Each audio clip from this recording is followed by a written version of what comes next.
11 లక్షల మందితో బీఆర్ఎస్ రజతోత్సవ సభ అట్టహాసంగా నిర్వహిస్తామన్నారు మాజీ మంత్రి ఎర్రబెల్లి దయాకర్ రావు. రజతోత్సవ సభ కారణంగా తెలంగాణలో పండగ వాతావరణం వచ్చిందన్నారు. తెలంగాణ సాధించిన కేసీఆర్ కోసం పార్టీలకు అతీతంగా అందరూ కలిసి రావాలని పిలుపునిచ్చారు ఎర్రబెల్లి. మరింత సమాచారం మా ప్రతినిధి వేణు అందిస్తారు. బీఆర్ఎస్ 25 ఏళ్ల రజతోత్సవ వేడుకలకు జాతరలా కూడా బీఆర్ఎస్ శ్రేణులు కదిలి వెళ్తున్నారు. ఇక మాజీ మంత్రి దయాకర్ రావు నేతృత్వం లోపల కోలాటాలు, డప్పు చప్పులు, బతుకమ్మలు, ఎట్ల బండ్లతో కూడా ఒక జాతరను తలపించే విధంగా రజతోత్సవ సభకైతే ప్రస్తుతం శ్రేణులు తరలి వెళ్తున్నారు. ప్రస్తుతం మనతో మాజీ మంత్రి ఎర్రబెల్లి దయాకర్ రావు గారు. సార్ నమస్తే. ఏంది ఒక పండుగ బీఆర్ఎస్ రజతోత్సవ సభ, అసలు ఏంటి, ఏం చెప్పదలుచుకున్నారు తెలంగాణ ప్రజలకు? మన ఇళ్ళల్లో దసరా పండుగ, సంక్రాంతి జరుగుతూ ఉంటాయి, సద్దులు, బతుకమ్మ జరుగుతూ ఉంటాయి. అయితే ఒక 10 రోజుల ముందే అన్ని పండుగలు ఏర్పాటు చేసుకుంటారు. బంధువులను పిలుస్తారు, స్నేహితులు పిలుస్తారు, అందరిని పిలిచి దావత్ రోజు చేస్తారు. పెళ్ళిళ్ళైనా కూడా దాదాపు 10 రోజులు, ఓ రోజు పెళ్లి పిల్ల కానీ, ఓ రోజు పెళ్లి పిల్లను ఇట్లా రోజు కార్యక్రమం చేసుకొని అందరికి సహాయం చేస్తూ ఉంటారు.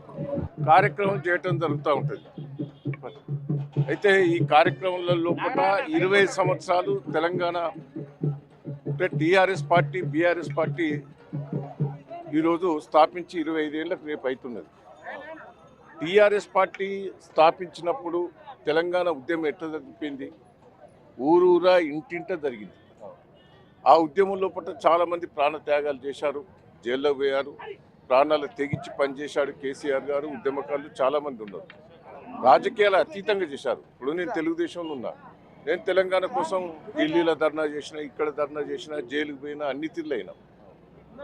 అట్లా కాంగ్రెస్ పార్టీలు కూడా ధర్నాలు చేశారు, వివిధ పార్టీలు కూడా ధర్నా. బీజేపీలు కొంతమంది చేసిండ్రు, కొంతమంది చేయలేరు. తెలుగుదేశంలో కూడా కొంతమంది చేసిండ్రు, కొంతమంది చేయలేరు. ఇదే రేవంత్ రెడ్డి గారు ఉన్నారు, అనొద్దు కానీ. సరే, ఇప్పుడు అందరు కూడా నేను ఒకటే, తెలంగాణ ఉద్యమం, తెలంగాణ పార్టీ బీఆర్ఎస్ పార్టీ. నేను ఒకటే అందరినీ రిక్వెస్ట్ చేస్తున్నా, ఏ పార్టీ అనేది చూడకుండా తెలంగాణ సాధించిన కేసీఆర్కు స్వాగతం చెప్పేందుకు రావాలి. ఇది 25 సంవత్సరాల ఉత్సవాలు, ఇది ఒక పండుగ వాతావరణం. నాకు తెలిసిన కాడికి కాంగ్రెస్ పార్టీ వాళ్ళు కూడా చాలామంది పోలు చేస్తారు. సరే, మేము కాంగ్రెస్ పార్టీ అయినా కూడా 20 సంవత్సరాల ఉత్సవం కేసీఆర్ చేయబట్టి తెలంగాణ వచ్చింది, మేము కూడా అటెండ్ అవుతామని అంటున్నాం. అదొక పెద్ద విజయం. నేను ఒకటే, ఈ ఉత్సవాలను మేము 6 రోజుల బట్టి, 10 రోజుల బట్టి దాదాపు చూస్తూనే ఉన్నారు. నిన్న ఎడ్ల బండ్లు, 100 ఎడ్ల బండ్లతోటి, మొన్న కూడా ఎడ్ల బండ్లతోటి, రేపు కూడా ఎడ్ల బండ్లతోటి, ఇట్లా పెద్ద ఎత్తున రైతులు కూడా మద్దతు తెలుపుతారు. మహిళలు కూడా పెద్ద సంఖ్యలో వస్తున్నారు. రేవంత్ రెడ్డి గారు కూడా ఇచ్చిన హామీలు కూడా సరిగ్గా నిలబెట్టుకోలేదు. ఇది కూడా ప్రజలలో వాళ్ళకి వ్యతిరేకత వస్తున్నది. మెయిన్ ముఖ్యంగా కేసీఆర్ గారిని చూడాలి, కేసీఆర్ గారు స్పీచ్ వినాలి, ఈ విజయోత్సవ సభలో పాల్గొనాలని పెద్ద సంఖ్యలో ఇవాళ 120 మంది పాల్గొనడం జరిగింది. 120 బండ్లు, మహిళలు కూడా పెద్ద ఎత్తున వచ్చారు, కార్యకర్తలు వచ్చారు, ప్రజలు వచ్చారు, రైతులు వచ్చారు. ఈ ఉత్సవాల లోపల పాల్గొన్నందుకు కూడా రేపు 11 లక్షల మంది వస్తారు. ఏర్పాట్లు కూడా దాదాపు పూర్తయినాయి. మా స్పందన విపరీతంగా ఉంది. ఇప్పుడు వర్ధన పెట్టినే ఉన్నది. నేను దాదాపు నాకు 20,000 టార్గెట్ ఇచ్చాను, దాదాపు 30-32 పోతారు.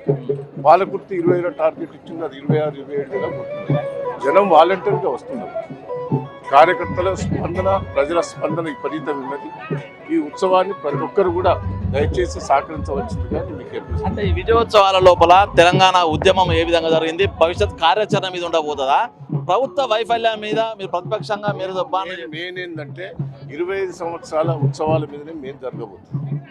సరిగా మేము కొంత ప్రభుత్వం కూడా ఫెయిల్యూర్స్ కూడా చెప్తాం, కానీ నేను విజయోత్సవం 25 ఏళ్ళ పోరాటం తెలంగాణ సాధించుకున్నాం.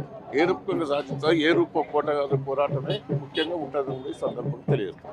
ఈ 15 ఏళ్ల కాలం లోపల కొంత ప్రతిపక్ష పాత్ర సరిగా పోషించలేని విమర్శలు. సో ఇక నుంచి అయినా కూడా యాక్టివ్గా ప్రతిపక్ష పాత్ర పోషిస్తారు. 15 ఏళ్ళ నుంచి చెప్తున్నాం, ప్రజల అండ ఉంటున్నాం. మేము కూడా కొంత టైం ఇవ్వాలని ఊరుకోబడతాను. మేము ఒకటేసారి ఒక 6 నెలల్లో పట్టిన, 1 ఇయర్లో పట్టిన తీసుకుంటా పోయి నువ్వు ఇది ఫెయిల్, అది ఫెయిల్ అంటే కూడా మంచుకుంటుంది. సరే, ప్రజలకు ఎక్కడైతే కష్టాలు వచ్చినాయో, నష్టాలు వచ్చినాయో మేము అందరం కూడా ఎదుర్కొంటున్నాం. కేటీఆర్ కానీ, హరీష్ రావు గారు కానీ, ఇదంతా కూడా ప్రభుత్వం దృష్టికి తీసుకుపోతూనే ఉన్నాం. కొన్ని వాళ్ళు సాధ్యమైనవి చేస్తున్నారు, సాధ్యం కానీ వదిలిపెడుతున్నారు. ఏది ఏమైనా కూడా ఈ విజయోత్సవ సభ తెలంగాణ సాధించిన విజయోత్సవ సభ దీంట్లో అందరూ కూడా హాజరు కావాల్సిందిగా నేను విజ్ఞప్తి చేస్తున్నాను. Okay, thank you. ఇది మొత్తంగా మాజీ మంత్రి ఎర్రబెల్లి చెప్తున్న మాట. ఒక జన జాతర లాగా ఈ బీఆర్ఎస్ రైతోత్సవ సభ వేడుకలు జరగబోతున్నాయి.